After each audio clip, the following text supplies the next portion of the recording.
Hello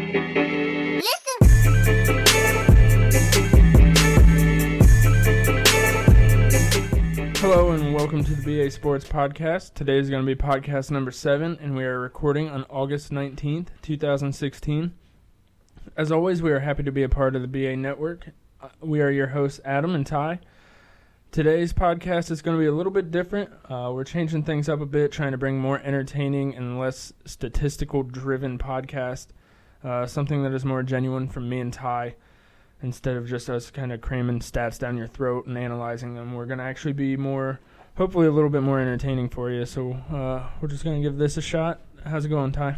Not too bad. Definitely excited for the new approach. I feel like the last two podcasts we did with our personal stories really were some of our best podcasts yet. It's going to be hard to replicate that without just doing question and answers every week, it seems like. But hopefully just get a little bit more of our personalities in there will hopefully really drive the podcast along. And that's what we're going for, just something that like kind of brings us out. So it's going to be more entertaining. Just we wanted to kind of build off of that vibe that we built with the question and answers. Right, yep, for sure. So while we are doing the more personal-driven stories and stuff, hopefully we also are going to be keeping somewhat of the same approach where we start off with some around the world of sports, just some quick hitters, quick hitter topics, and then we'll get into our main topics today, which also include some Browns preseason, our Mount Rushmore of athletes, and NCAA or NFL. So let's get started with those quick hitters. All right, Adam? All right, sounds good. So, Usain Bolt. We talked about Michael Phelps last week. Right. I think this is the week of Usain Bolt. Won 2 gold medals in Rio. And he didn't just win them. He absolutely blew the field away, yeah. Did you see the one where he was finishing and he was turned to his side smiling and laughing at his friend in second place? Like, just kind of like, all right, this is a little too easy. Yeah. Like, everybody else is so dead focused and, like, they're churning their shoulders and, like, just giving it their all. And Usain Bolt's sitting there looking back like, where's everybody at? Right. I mean, another one right up there with Phelps is one of the greatest Olympic athletes ever, it seems like.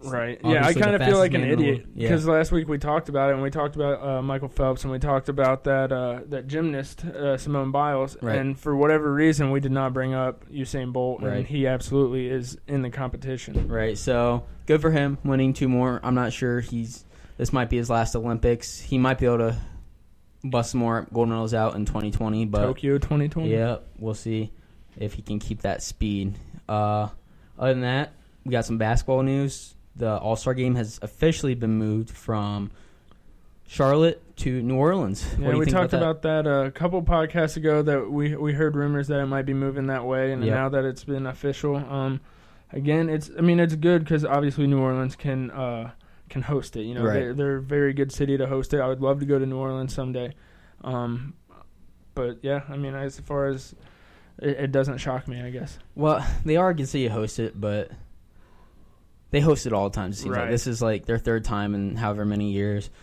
I'd like to see a more varied amount of cities. Miami hasn't hosted since 1990. And that's crazy because Miami is a very happening city, if you will. So I feel like Miami would be a great spot. So other cities like that, I'd like to see it moved around a little bit more than New Orleans. But obviously Cleveland. It was short term. Yeah. I don't know about Cleveland in the winter. I've seen that we actually have a chance to get one of the next couple All-Star games. It's something about the hotels and all that jazz. But if Cleveland can provide enough like hotels or something, then they would definitely be one of the contenders for it. That'd be pretty interesting. I'm going to have to make it up there for that. But obviously it was short-term notice, so they had to get a city that was prepared for an event like this. And New Orleans is great at hosting events, whether it be Super Bowls, NCAA championships, Mardi Gras is obviously there every year, just anything. So just a little bit update on that. Another update that we'll give to you, I think it was last week we talked about Joey Bosa and his situation with the Chargers. A couple weeks ago, I believe. Was it 2 weeks ago? Okay. Well, now after the 2 weeks, they have not – they went without talking for 2 weeks until – just recently they started resuming their contract talks. Which is good. You definitely want to see him get out there on the field. I kind of want to see the situation where he goes into the draft again. Because that's unheard of, it seems like, especially for us. I don't think either of us have ever seen that. So it'd be really cool to see. But you definitely want the kid to get out there and get his money that he deserves and earns And just see him on the field. I want to see him on the field in the NFL. Right. Yeah, if he wasn't an Ohio State product, or if I wasn't an Ohio State fan, I might feel completely different about this. But just with being Joey Bosa, and I absolutely loved him as a Buckeye. So I was so excited to see him at the pro level. I wanted to see if he was going to build on his college career and become a great defensive end or whatever the case is in the pros, or if he kind of maxed out in college and that's all that he had to offer. So that was something I was looking forward to. And so with him not being able to play in these preseason games and me not being able to keep an eye on him, I was pretty bummed about that. I'm calling it now. He's going to be a bust. You think so? Yep, I'm throwing that out there. All right. I was never really impressed with him, especially last year at Ohio State. Obviously, he was a great defensive end, but he didn't even look anything close to like a Jadeveon Clowney or anything like that in college, in my opinion. Obviously, they're different type players. Right. But I didn't see that dominance that we were hoping to see. So I'm not sure how he's going to translate to the next level, in all honesty. I guess I don't know. I've heard comparisons, and it's a really weird comparison, but it makes sense. I've heard comparisons of Joey Bosa to Adam Morrison, the former Gonzaga basketball star. Okay. He was picked real high by the Lakers, I think. Or no, it was the Bobcats that picked him. And once he made it to the NBA, he just was a complete bust. Right. And I forget who I heard talking and making this comparison, but they were saying that Adam Morrison he reached his ceiling in college. And that, he was having to put on all these double moves and all these kinds of, trick shows just to, start in college. Right. Where if that's all he's got, he's not going to be able to get any better than that in the NBA. Right. And they're kind of comparing that Joey Bosa kind of did the same thing. Interesting. Okay. So that's kind of what I was looking for if he ever does hit the NFL field. I wanted to see, if he does grow or if he maxed out already. Gotcha. And also on the NFL subject, we got Le'Veon Bell. Suspension was reduced, I think, today. Yeah. They announced it? Yep, from 4 games down to 3. For whatever reason, it seems like Le'Veon Bell always gets his suspension reduced. As a Browns fan, it kind of irks me, but, I mean, if I was a Steelers fan, I'd be pretty pumped about it. Right, so... And especially fantasy owners, too. Yeah, exactly. So that has some big fantasy impact also. So we'll see how that plays out. I think that's it for our quick hitters. We're going to start getting into... Let's get into some big subjects. Let's start with the Browns preseason games. You want to start with that? Yeah. Right. So last week we recorded right before the first preseason game. Right. And then the second preseason game was, as of right now, last night, Thursday night. So we got a couple games to go over. Let's hear what you think. You want to start with some standouts? Absolutely. Right. Standout first and foremost is Mr. Robert Griffin III. Right. As you call him, Bobbert. Yeah. Bobbert Griffin. He has looked, it's preseason. And we loved him in the orange and brown scrimmage. We thought he looked very comfortable back there. Right. But against the Browns secondary. Yeah. But, so far it's translated into the games. I think last night's game he went 6 of 8 for 96 yards and 2 touchdowns with a beautiful pass to Gary Barnidge. Yeah. You couldn't have placed a better ball perfect there. Pass, yeah. And then he had another long bomb to Terrell Pryor. Yep. So I've loved what I've seen out of Robert Griffin III so far. I agree. Follow that up. Mr. Terrell Pryor. Absolutely. What a freak athlete he is. He burned one of the best cornerbacks in the league, Trufant, last night for a 50-yard touchdown. Had 2 or 3 steps on him at least. Mm-hmm. Just rode right into the end zone. Perfect pass from Robert Griffin III. But he's looked like a totally different player from last year. Absolutely. And one thing that stood out to me is it seems like he's got a second gear, or at least another gear when that ball is in the air, because on that pass that you're talking about by when he burnt Trufant, when you see Robert Griffin III release the ball, you'll see Terrell Pryor in the corner right there at the top corner of your screen, and they're side by side. Yeah. And then by the time the ball gets there, Terrell Pryor's 3-4 yards ahead of him, and it's just crazy that he hits that gear and pulls away from the DB. Where do you see him on our wide receiver depth chart? Obviously, we have Coleman and Gordon. Even Hawkins coming back too. Our top 3 receivers right now are injured. Is he going to be the 4th or 5th? Because you still think... Honestly, right now, I don't want to jump the gun. But with the way he's playing and that his ability right now that he's showing to stretch the field, imagine a scenario with Josh Gordon and Corey Coleman on the left side and Terrell Pryor on the right. Right. You're that safety. What side are you shading towards? You know what I mean? He brings a different element to the field there. So would you want to see a lineup of, say, Gordon as our receiver 1, Pryor's there too, and Coleman is in the slot. Like the slot I mean, he's a quick guy, right? But he's also a burner. I mean, I don't know if we necessarily have to have a slot. I mean, why not? Because I think Josh Gordon has the ability where he can go over the middle as well sometimes. Right. Terrell Pryor, big body guy. Big body. He could go. So mix him in and out, move him around, make the defenses wonder what's going to happen. Right. Because then we still got Hawkins, who's a great slot. We still got Higgins, who's looked pretty good in preseason. We still got a ton of receivers. Taylor Gabriel, Jordan Payton, Ricardo Lewis, who I haven't seen any of him in preseason. No, I haven't seen him at all. We just saw a little bit of Payton last night. He had a heck of a catch, but he didn't get his other foot inbounds. I was just about to say that. So, I don't know. It'll be interesting to see who gets the playing time. I'm thinking right now it's not looking good for Ricardo Lewis or Jordan Payton, to be honest. Both those guys are looking iffy. We saw Gabriel start last night opposite of Pryor, so we'll see how that plays out. Any other players stick out to you? So far, Mostert's looked pretty good. Mostert, yep. Yeah. I mean, he's coming in there. He runs hard. I would like to see more out of him. It doesn't seem like when he gets hit, he kind of goes down kind of easy. But I like his ability. Like when I think of the running back depth chart, obviously there's going to be Crow. Obviously it's Duke Johnson. So it's really that fight for that third spot. With him and Watson, I think. Yeah. Watson's looked great too. Yeah, and so the thing that Mostert has in my mind is he's got that ability to return kicks. Yeah. And so that kind of might give him a little bit of a leg up. If they're neck and neck running back wise, he's going to have that edge just with his ability to return kicks. Teams, yeah. But I loved that run from the other guy where he would not go down. Watson, yeah. He had a couple like that where he kept trucking. Yeah, he looked. It's like that Madden video. Yeah, right. He looked great. He was just trucking along. So, yeah, I definitely like Watson. I think I got to give it to Watson for. If it was just a running back, I give it to Watson. But I think you're right. Actually, now I think about it. He's got that. That special teams variable is definitely going to be playing a part. So that's a good battle that hopefully we'll see in the fourth preseason game. Yeah. And maybe a little bit of the third. Right. Another guy I like, Carl Nassib. Yeah, that's the obvious one on defense. Wow. Yeah. I think we hit a home run. Yeah, we hit a stud in him. I mean, obviously, second preseason game, so we're maybe getting a little optimistic. But when's the last time we've been this optimistic about a defensive player? Right, for the Browns? Exactly. Maybe Joe Hayden, maybe. Right, yeah. I mean, he looked better than Ogba. Yeah. In my opinion, Ogba hasn't looked bad, per se. No, I mean, he's done fine, but when you compare him to Carl Nassib, there's no comparison. I mean, had that great sack strip recovery. Mm-hmm. Obviously, he wasn't blocked on the play, which will get fixed during the regular season against starters, but still. But he took advantage of it. Yeah, he did. Which we can't say that Barkevious Mingo does that. Right, yeah. Well, you see Mingo go unblocked all the time, and he's still like 5 yards in the backfield, nowhere near the ball. Exactly. So, speaking of that, I think it's looking bad for Mingo. He didn't get any playing time until the fourth quarter last night as a former first-round pick. So, not looking good for him. Mingo and Justin Gilbert. Yeah. I can't see them making the roster. They've both looked awful. Yeah, they did. You got any other players? I got one more.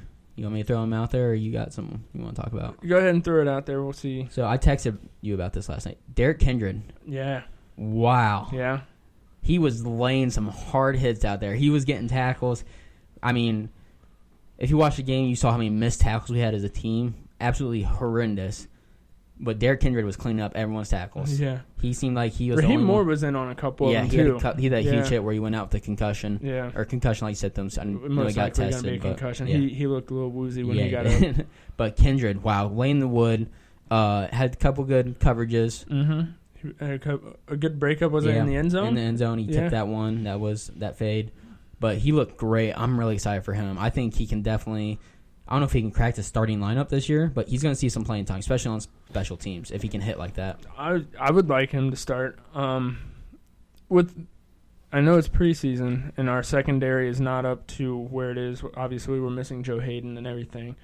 But the lineups and the depth charts that I'm seeing for our secondary of having Raheem Moore as our backup and having Ibrahim Campbell and Jordan Poyer as our starting safeties. I'm okay with Campbell. Yeah, Campbell showed some flashes last year. Poyer is definitely right. A question Poyer, mark. yeah. I mean, I like Poyer. I think he's a great backup safety. Yeah. I don't think he should be a starting safety, and I mean that's probably more of a knack on the Browns roster and where we're at as a team, because Right. obviously we are a very young team and our roster is not where it needs to be. Right. But I think Jordan Poyer is a great backup safety, and we need to find someone to make sure that he's just a backup safety. Yeah. So I agree with that 100%. Campbell did show those flashes last year, Mm-hmm. but Poyer. Right now, if I had to pick Campbell or Kindred, I'm leaning Kindred. So am I. Yeah. He showed a lot of upside last night, and I really liked his fire. He showed a lot of passion. Whenever he got a tackle, he was up there shouting and hollering and celebrating, which, I mean, it's a preseason game, but you got to think this is a big game for him. He's showing what he's got and showing that he wants to make this team, and I liked it. I liked it a lot. And that's a great point. I noticed that not just from Kindred, but from a lot of the Browns players. Yeah.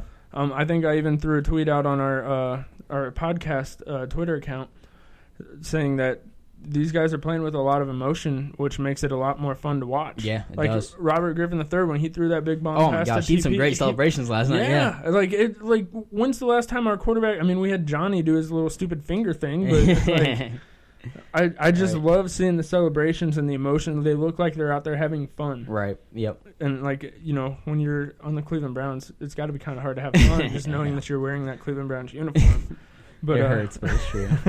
Okay, let's talk about some disappointments. Obviously, we mentioned Justin Gilbert and Mingo. Those are the two main ones. Justin Gilbert, again, looked terrible. Gave up a huge touchdown on a missed tackle. He was one-on-one open field, and he whiffed. Yeah. He just whiffed. I mean, put his head down, wasn't looking where he was going, and just kind of dove at his feet and missed. So that was disappointing. I think that might be the final straw if he can't tackle like that in a preseason game. Right. I mean, he's getting his shots. They're putting him out there with the first-team defense in preseason, and he is clearly the worst player on the field, and opposing offenses know it. Right, yeah. So same with Mingo. Mingo looked. He had a couple bright spots against the four-stringers. Yeah. But you don't want. Better. Yeah, exactly. You don't want Barkevius Mingo, your former first-round pick, to have bright spots against four-stringers. No. You want him to be out there with the starters. So those are the two main ones for me. How about you? Yeah, definitely the two main ones there, absolutely. The one, I wouldn't necessarily call him a disappointment. It's just not living up to my personal expectations is Danny Shelton. Yeah. I mean, it does seem like he's a big dude. He gets double-teamed kind of a lot. But I really thought when we drafted him last year, he would have more of an impact than he does. And, I mean, granted, when you're getting double-teamed, I understand that's making an impact because that's taking up two blockers that would otherwise be going against another defender. But I don't know. I thought Danny Shelton was going to be this Pro Bowl defensive tackle that was out there absolutely disrupting the backfield. And he doesn't really do it as much as I want to see him do it. Yeah, I agree with that. Also out there, not really a disappointment, Scooby Wright. Yeah, I was kind of excited I was really excited to watch him play, and he hasn't looked bad, but he hasn't looked good either. You can definitely tell the athleticism is not there that he needs for the next level. So I'm not sure if that's still from his knee injury, if he's still recovering from that, if he needs some more rehab time on that, or if it's just he's not athletic enough to play. I mean, he can definitely find a spot, I think. He's definitely got a role as a special teams player, I think. Like, with his drive, his energy, I think, he's got that motor that will make him be a solid special teams player, and hopefully that will be enough to continue his career long enough for him to there's been players in the NFL that aren't the most athletic that have had successful careers. For sure. And hopefully Scooby Wright's one of those because, like I said, he's got that motor. He's got great football instinct, it seems like. I was keyed in on him on a couple plays last night. There was one when they were in the red zone, and he went and had some great coverages. I mean, you could tell he just knew where to go. He knew where the route was coming from. He knew where to stand. And right when the QB looked at his guy, he was standing right in front of him. And that can probably get him far enough to continue to get the experience, to stay on rosters, you know what I mean, to really kind of get there and establish himself as an NFL player. But I think it's going to take more time for him. Do you think he'll make the 53, or do you think he's going to practice squad? Oh, that's tough. Or do you think he's going to get picked up if we cut him? That's real tough because the Browns right now, I need to backtrack a little bit. There's a standout that I forgot to mention. Okay. And it's number 54, Dominique Alexander. Yep, he's looked good too. He's looked real good. Another inside linebacker, which is why we're mentioning this, because he plays Scooby's position. And so that's what I was going to bring up is right now, if I had to pick between him and Scooby, I'm going to pick Alexander. Right, me too. As much as I want to pick Scooby just because of the name. Right. Just because he seems like a fun player. You got Scooby in the dog pound. Like, how much better can you get? Exactly, it's perfect. But Alexander's been outplaying him. Yeah, and so, like, that's why it scares me. I still think Scooby can be a special teams player if he stands out the next. I mean, because we don't see him at practice every day either. Right. So we don't know. There's a lot of things that we don't see behind the scenes. But right now, I'm calling Scooby right on the practice squad. I agree with that 100%. Which is part of the NFL. Hopefully he'll improve and make the team next year. But let's not get ahead of ourselves. That hasn't happened yet. We still got half the preseason to go. He still has plenty of opportunity to show what he's got. So, and I mean, obviously, I think we talked about it a couple podcasts ago. Every year, Browns fans find that player in preseason. Yep. I think you mentioned LJ Fort. This wasn't on the podcast, but who was their receiver last year? I always forget his name. The little white dude. Yeah, Josh Lenz. Yep. Everybody loved him, and I don't even think he's on a team. No. But, I think Scooby Wright is that guy this year. Okay. I think that Scooby Wright is the guy that everybody is rooting for, and then in all reality, he's not that great. Right. Yeah. You gotta root for the underdog. It's just part of being a Browns fan. Absolutely. Another standout, we forgot to mention, Andy Lee. Oh yeah. Best punter in the league. Oh yeah. By far, in my opinion. I mean, his shortest punt was like 55 yards last night. Right. Like, he's bunting 70 yards, it seems like, every time. Out kicking his coverage. I think a couple years ago, we gave up a 7th round pick for him.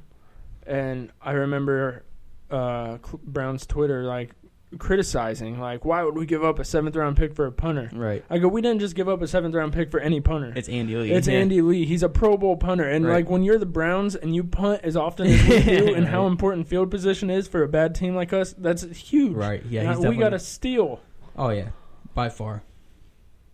So he was another standout for me. Those were some of the big standouts. And there's probably some other ones that have been making a name for themselves that I'm forgetting to mention, but they've all looked pretty good. I mean, overall, I'm impressed with the offense.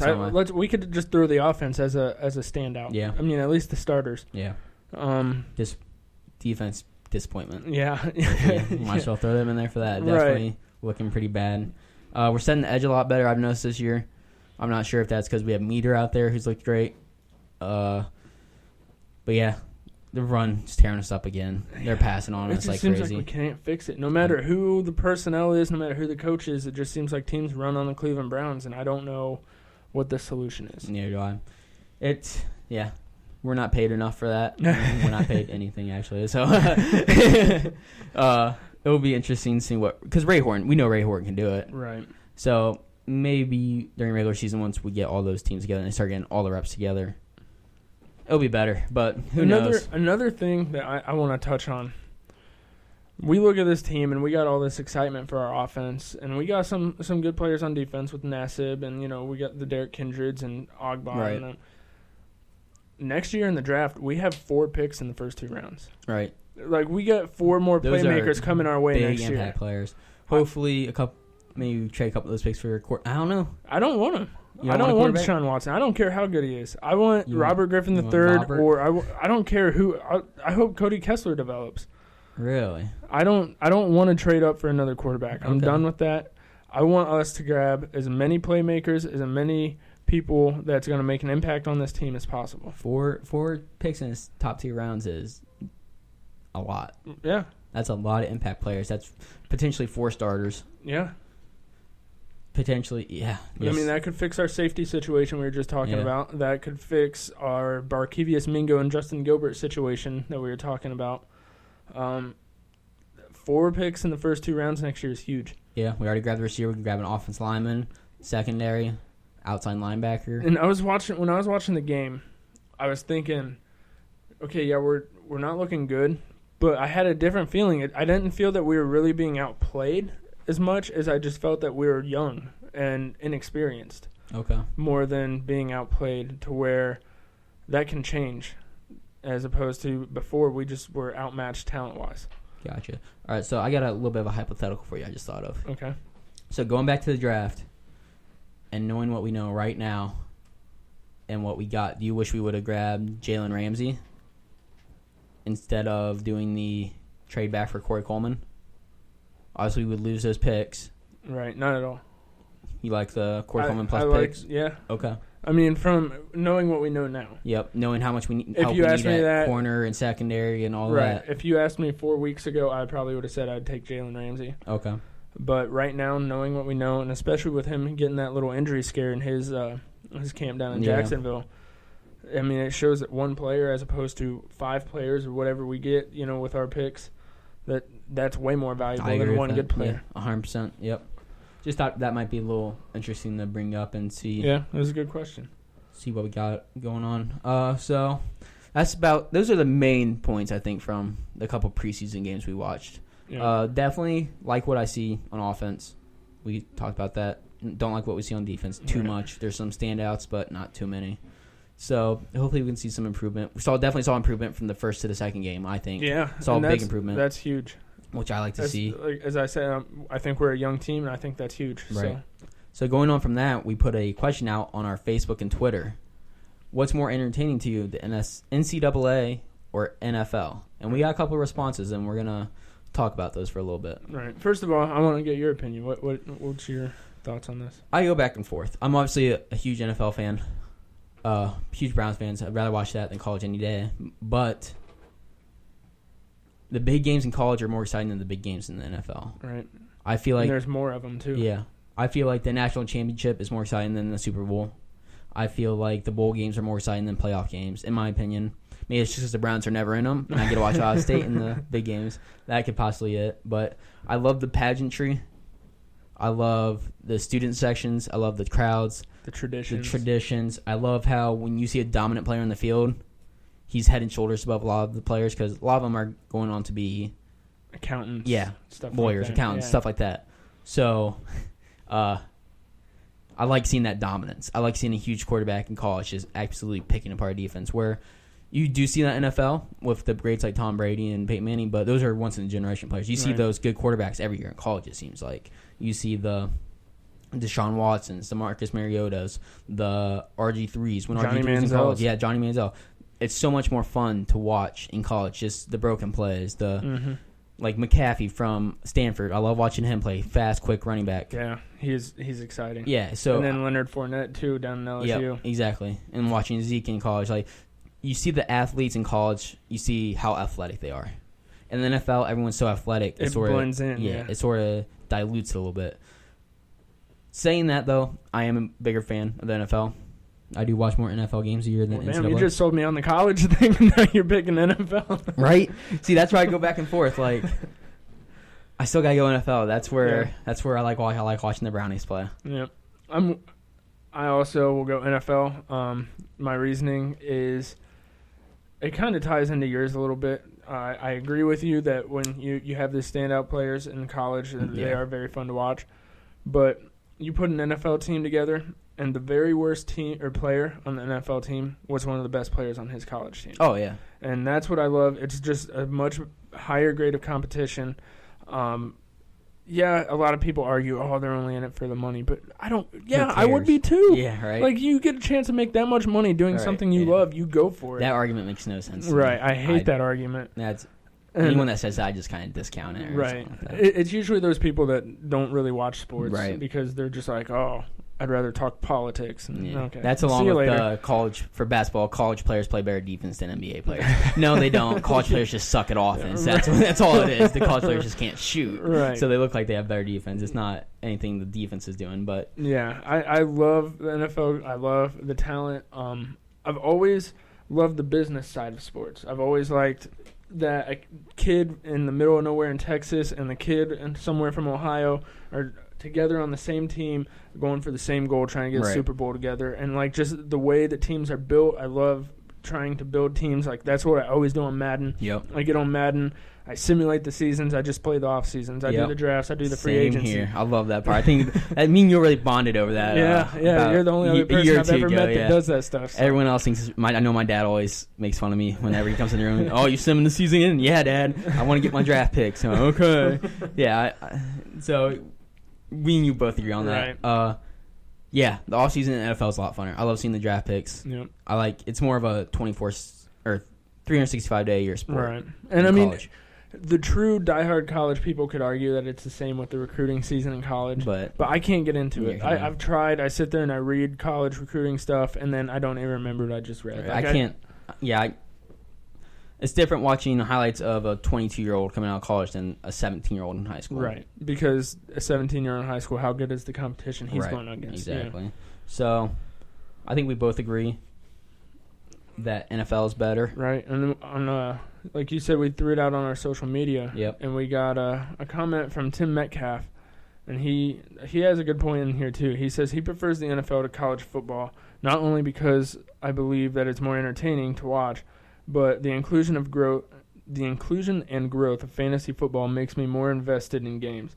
The fact that I prefer NFL to college speaks a lot about the product, since my team is the Browns and hasn't exactly provided us with a lot of great football since they came back. See, that's something I didn't even think of, the fantasy football aspect of it. So he brought up a great point there. Me and you are both big into fantasy football. You just joined my league recently, and I just joined your league. So we're both in each other's leagues this year. 2 leagues together. Yep, so we're both in 2 leagues together. And he's got such a good point, because on Sundays, every Sunday, we all get together. It's me, Eric, Brandon, who was on the Fantasy Football Podcast with us. You join us sometimes. And we watch the Browns. Every commercial, all of us pull out our phones, check our fantasy score. It's just part of watching football clockwork, now. Yeah, and no one's asking, oh, what are you doing there? It's just everyone does it, and everyone throws out players that are doing good. And you're like, oh, yes, or no, I'm playing them this week. Adrian Peterson. It has a huge aspect. You're rooting for, I would never root for some of these players or some of these teams. And it really feels a connection to some of these players. Ryan Matthews, we talked about him a couple weeks ago, and I hate Ryan Matthews now. Nothing against the guy. I'm sure he's a great guy. But he does so bad in fantasy for me that I just can't stand him anymore. Every time I see him on the field, I'm just like, oh, get this guy out of here. He sucks. He's not that bad of a player. Just doesn't have the fantasy production I want. Same with Doug Martin. Yep. Doug Martin carried me to a great playoff run one year. And then next year I used him as my keeper. Pooped the bed. Hate Doug Martin now. Don't like him. Not drafting him anymore. I don't care what he's projected. Not falling for it. Yep. So that is a great point, the fantasy football. It really adds so much more to the game, so much more fun. Obviously, people argue that it's stupid, or a lot of people don't like the gambling aspect because a lot of people put money in on fantasy. And, I can see it from certain points, but, it's fun. Yeah, it's fun. It adds more to the game, yeah. Yep.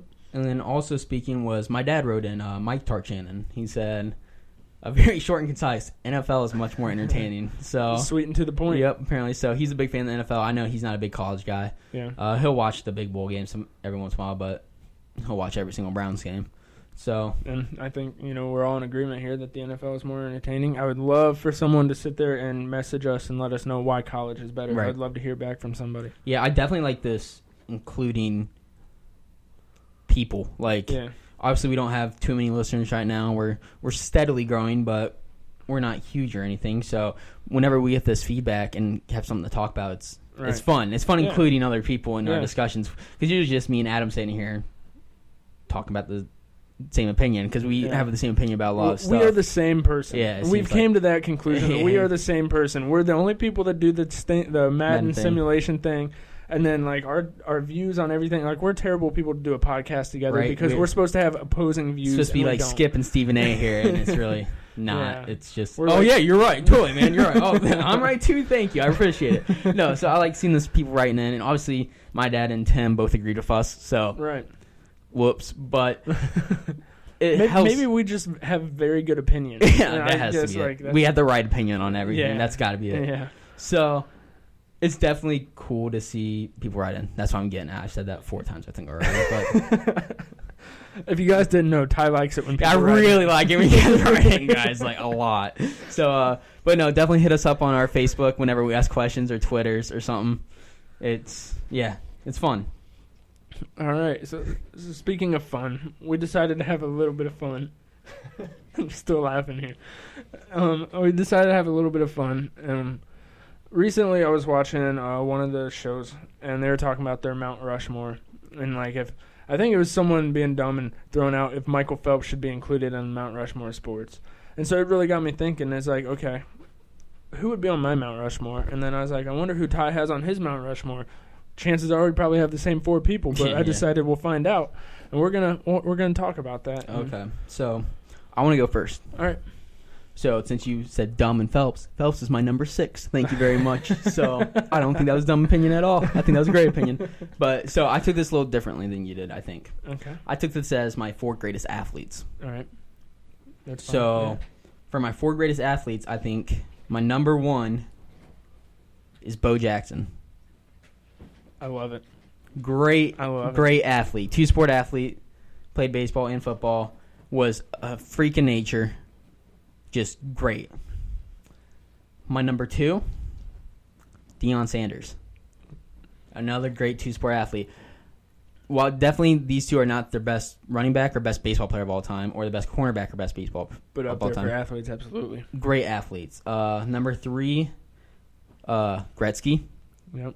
I think just his dominance in hockey has to put him up there. Obviously, you don't see the athleticism as much in hockey, but just his stats with how far away he's the best hockey player ever, I think he's got to be up there. And then for my 4th spot, this is where I'm struggling. I have 3 basketball players there. Can you guess them? Michael. Yep. Magic. No. I don't know then. I got Michael. I got Wilt. Will Chamberlain. Okay. And LeBron. And LeBron. I didn't think you would go LeBron since you said you're not a LeBron. I'm not a LeBron fan, but you can't deny his athleticism. His being 6'9" and can run a 140. It seems like sometimes. Yeah. But out of those, So you wouldn't include Magic in those 3? No. No? All right. I think out of those, I think I'm going to go Wilt. Wilt over MJ. So I think I got Bo Jackson, Deion Sanders, Gretzky, and Wilt Distill as my 4. Those are my Mount Rushmore of athletes. Those are, I want to make it clear, those are not my best players in their sports. Besides Gretzky, he obviously is, but those are not the best players at their positions. Those are just 4 of the most athletic human beings the world has ever seen, in my opinion. All right. So that's how I took the question. How did you take it? Did you take it that way, or did you take it as... No, I went more legendary. Okay. With my thoughts. And we do have one of the same. And that's Wayne Gretzky. Yep. So Wayne Gretzky is mine, and greatest hockey player of all time. Easily, yeah. And you could argue Gordie Howe, but no, it's Wayne Gretzky. And so he's definitely up there. And then how I try to decide is I try going down through the sports, and when I think of that sport, who do I think of? So did you go like just the 4 main sports in America? Did you go like your best baseball, your best football, your best basketball, your best hockey, or did you? Not. I mean, I that's how I started. Yeah. And then like to kind of rank them. And then I also thought about Michael Phelps because that's what got me thinking about this question was that is Michael Phelps worthy of it? And you could argue he's worthy, but I wouldn't include Michael Phelps. So I got Wayne Gretzky, and then I'm gonna go with a different one, and it's not the best athlete, not even the best player in his sport, but just what his legend means to the game, and that's Jackie Robinson. Okay. That's a very good one. He definitely broke the color barrier, I believe. Yep. Has his number retired by every single Major League Baseball team. Yeah, that's great. I mean, he was a great player too, but he wasn't the best player. No, but I think he's worthy of being up on Mount Rushmore. That's a great choice. And so I'm really struggling for the NFL one. The Cleveland bias me, obviously, I want to yell Jim Brown. Right. But do I really think that he's the biggest legend in the NFL? You can't do it. I'm thinking, in my opinion, there's a couple 49ers helmets popping in my head with Joe Montana and Jerry Rice. I think it's got to be Joe Montana, just for the name. Just Joe. That's a great quarterback name, right. Joe Montana. Maybe it's because he was a quarterback, but to me, I'm thinking, and then even I would consider putting Peyton Manning up there. I don't think I'm going to do it. Wow. But to me, your legend goes based off of your career accomplishments. Right. And not just rings and championships. But when you look at Peyton Manning, he's broken most of the passing records that are significant. The yards, the touchdowns, all that stuff. And to me, like, what more legendary could you, how more could you add to your legacy? Right. Other than rings. And he has the most commercials of any quarterback that's ever played the game. So, I mean, that's an obvious factor. Right. So, Jerry Rice is another guy where you can't break his records. Like, his records are pretty much untouchable, probably for most of our lifetime. Right. I mean, even with the way that It's the a NFL is pass-first transitioning, league, I still think it's going to be tough to catch Jerry Rice. But if I had to go between those three, like you said, just for the pure namesake, and I'm going based off of legacies, Joe Montana. Joe Montana. So go over your three again real quick. I got Wayne Gretzky, Jackie Robinson, and Joe Montana. Okay. Who's your fourth? So now we Fourth gotta and go. final.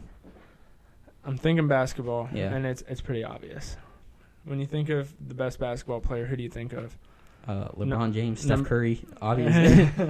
Yeah, that's because you're a millennial. Yeah. No, obviously Michael Jordan. Yeah, and so that would probably top off my Mount Rushmore. Okay. That's a solid group. I didn't see, you definitely took it a lot different than me. Right. Which I I liked. liked your approach. I liked how you went more impact on their specific games played, where, say, Michael made it a global game. Mm-hmm. Wayne Gretzky, greatest hockey player of all time. You can't deny Right. that. Jackie Robinson obviously broke the color barrier, and He improved the game because he allowed colors, play in the league. So. Yeah, exactly. Like, added a whole new group of people to play the game. Right. And then Joe Montana was Joe Montana. Right. So that's a great group. So I think I like both our groups. I think they are different, but Write for in a and good let reason. us know which was better. What? I said people need to let us know. I want you guys to. All right, here's the thing I really like, guys. Can you guys please write in? Please write in and let us know whose group was better, and share your Mount Rushmore with us also. You can do that on Twitter, or we'll probably make a Facebook post after this podcast just saying leave your groups here, something like that. And maybe we can go over those next week, or that'd be fun. We'll interact with you guys on social media and let you know what we think of your groups and so on and so forth. So that would be great. Facebook is the BA Sports Podcast. Same with the Twitter at BA Sports Podcast. Also, if you want to check out any pictures of us, see the behind-the-scenes footage, and while we're recording, check us out on Instagram, also at BA Sports Podcast. Yep, and then you can check out the website at thebaobserver.com, and you can also check out at BA Food on Instagram for cooking tips and tricks. So I think that's it for this week, Adam. Again, write to us on our social media. That'd be great so we can interact with you guys a little bit more. And because Ty loves it. Because I love it. So thanks, guys. We'll see you next week. Thanks, Bye. guys.